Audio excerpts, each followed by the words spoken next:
Morning, children. Stop me if this sounds familiar. You're reading a Facebook conversation, or you're reading a point on a friend's wall, and a liberal swoops in to start shaking his nuts all over and basically call everybody an idiot. Now, he won't say, you guys are all idiots. What he'll do instead is he'll say, boy, y'all sure do get worked up about that damn Keystone pipeline that didn't really cost anybody anything, which is a lie. What he was saying was it wasn't affecting gas prices. Not directly. Nothing directly affects gas prices except OPEC, if we're being honest. Supply and demand is what affects the prices in a more fair market, and the only time the market is fair is when the U.S. is energy independent. Well, we were energy independent.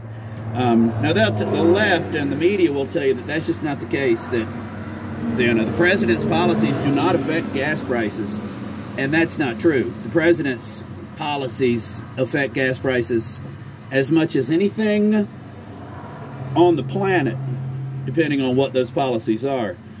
And so, 66% jump in gas prices over the last 15 to 18 months has certainly had something to do with some of the Biden policies. Has the Keystone pipeline been a primary thing? No, probably not. All that did was cost a shit ton of jobs and a bunch of economy in those areas.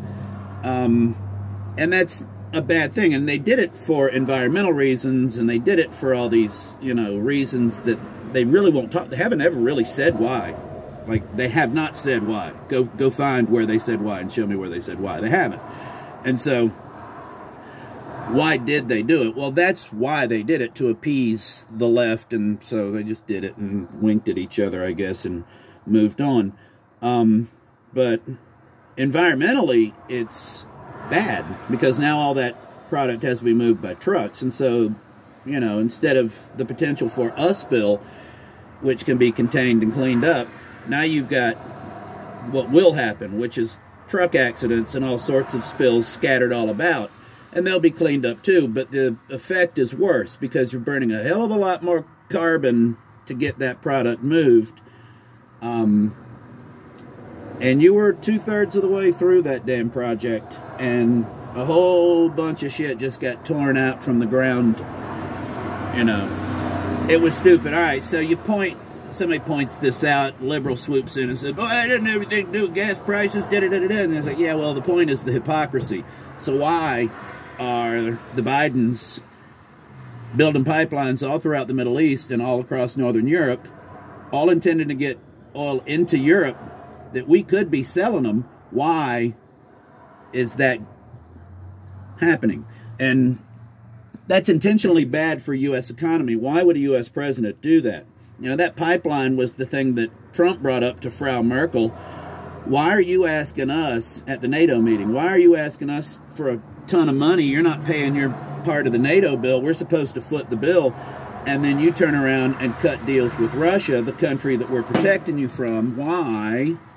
Does that make any damn sense? That just feels like we're being taken for money, this money. And he's right. The NATO money and the other money. So all that shit over there got put on hold under Trump, and then as soon as Biden gets into office, all the things over here that were designed and infrastructured to help U.S. economy go away, like that, and Canadian economy for that matter. The Canadians were pissed off at that, and they're pretty much in Biden's pocket, so that went away pretty quick, because they're all part on the same globalist team. So the question in the conversation comes up, no, the point is hypocrisy, and why you idiots don't seem to understand that this is happening. They do the same shit with walls. Not only that, but they're still building the wall at the southern border in some places. Like, the Biden administration kept building some parts of the Trump wall. And Dems don't apparently know that. And they're building walls all over the Middle East and all over other parts of the world, and telling the world walls are bad and walls don't work while they build walls. Same shit. So what's the fucking deal? You bring these points up, and they go into this dance, this condescending dance of not answering the question and bringing up anecdotal nonsensical, emotional points that, you know, well, I guess you've never had an uncle die in your arms, you know, that kind of shit, right? I guess you've never looked into the eyes of a kitten, you know, and you can't take it fucking seriously, and so you point that out, and they go into full-on fucking deflective mode where, you know, nothing, they deride, they deflect everything, all the D's, all the D, they dismiss, you know, they delude. And so you can't, the whole time now, their whole tack, their whole is superiority. They're the smart one, right? They can't have the conversation, and it becomes pretty obvious pretty quick that they can't. But the entire time, what they're giving you back is that they're the smart one. You're the idiot, you conspiracy theorist, you. And all of this is coming directly from their phone. And all of this is allowing them to be lazy. They don't have to think, someone else is thinking for them. And so they can go off and do other things like drink microbrewed beers and, you know, learn code, or I don't know what the fuck they're doing. But the point is that they don't have to think about any of this shit. It's all been figured out for them. That's a cult, children. That's how cults work. It's faith. I have faith in these educated people's pieces of paper on the wall. So I'm going to let them... That's credentialism.